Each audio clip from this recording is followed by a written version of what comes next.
This is Vincent from Vincent Music, one of the piano teachers here. I'm going to be talking today about In Dreams, which is an exam piece, piano piece from the AMEB Piano for Leisure Grade 1 Series 4. So I'm going to break down this piece for you today and talk about it and find any challenges and so forth. So I'll play it through first.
Lovely piece from the Lord of the Rings. It's all about the phrasing here. We got lovely shapes, rich melodies, and sort of a push and a pull with the rubato and the rhythm. You can be quite free here, quite slow. So although you might learn it in strict time, don't be afraid to bend it around to suit the the emotional landscape of what's happening here. What sort of aspects here? It's got some interesting challenge. So in bar 8, there's a challenge here of when you play that D on your thumb, you move to the 2. It's kind of like walking your finger technique.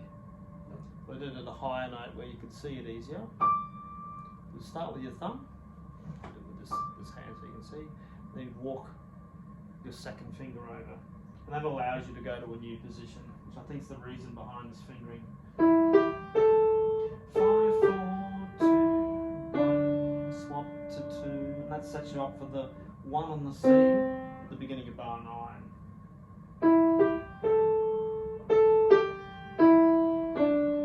Walk over to 2. In all honesty though, because there's the end of the phrase and the end of the slur, they'll be tempted to lift off there anyway.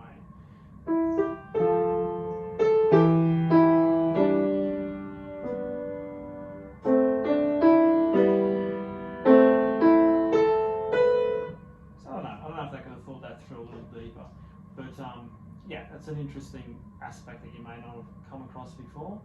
So the challenge is, well, the aspect of this, the character of this piece is the phrasing, the melodies, I reckon. So, being that's the first phrase, I think what can you do with that to give it an interesting shape? A classic thing you can start with is as the melody rises, you can increase in volume. As it goes down, and decrease in volume. Little implied crescendos and diminuendos as things fall back down.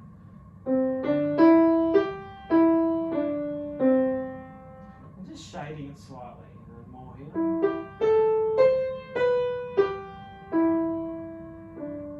And think of it like a singer would. I'm no singer though, but that's where you'd breathe.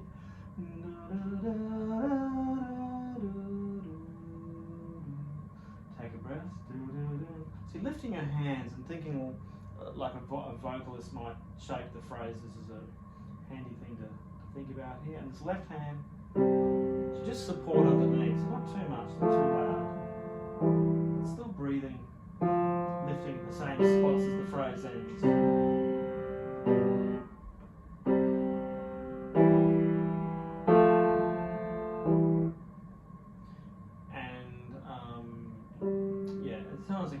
challenging when you've got that thumb movement. So in the first bar, that G going to the A. So your thumb will actually lift and back again.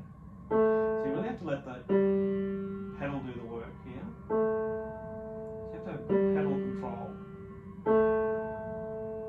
Create a feeling of no gaps in between. Keeping it smooth.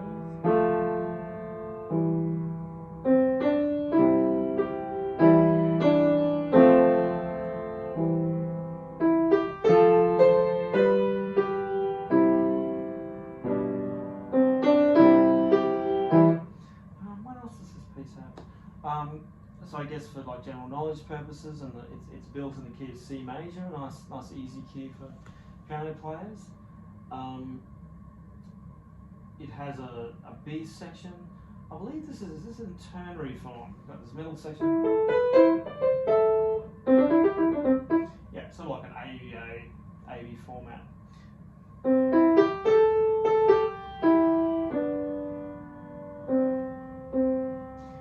In 24, you've got RAL, which is short for rallentando, means gradually slowing down. You've got that pause at the end, the very last bar, that little thing that looks like half an I, and the dot in the middle. Just lingering as long as you want, as long as it feels and sounds okay. Use of pedal for optional for examination purposes. I'll definitely put that in if you can. And they talk about elements and challenges. Yeah, they talk about the phrasing and the breathing in the book. And yeah, it's soundtrack music. So yeah, if you've seen the movie, that might help. It'd be more orchestral, the original score. So you're adapting this to piano. And what else? Yeah, the feeling, the rubato. So, you know, if you stay right in time at first, very correct way of playing and learning it. A little bit too machine-like to do it justice when you get to a final performance or a polished stage, or take it to an examination. So I play around bending the time. So even little things like, they don't go too far with this, right? But you know, in a similar way as when the pitch rises, you gradually get louder. As the pitch descends, you gradually get a bit quieter. Just shades of that. You can do a little bit of that, the same thing with the speed. So as things go up, you might just speed up that little bit, and as things slow down, as things get quieter, you might, or as the melody descends, you might slow it down a bit. Be careful though, because your music teacher will generally be telling you not to do that. But I think once you've got a handle on it, it's nice to actually make it feel more alive and more musical and more expressive, more importantly.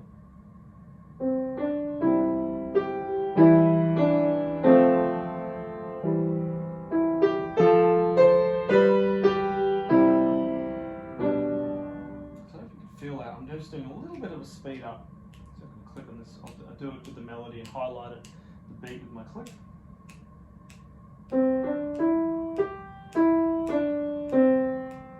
Slow it down.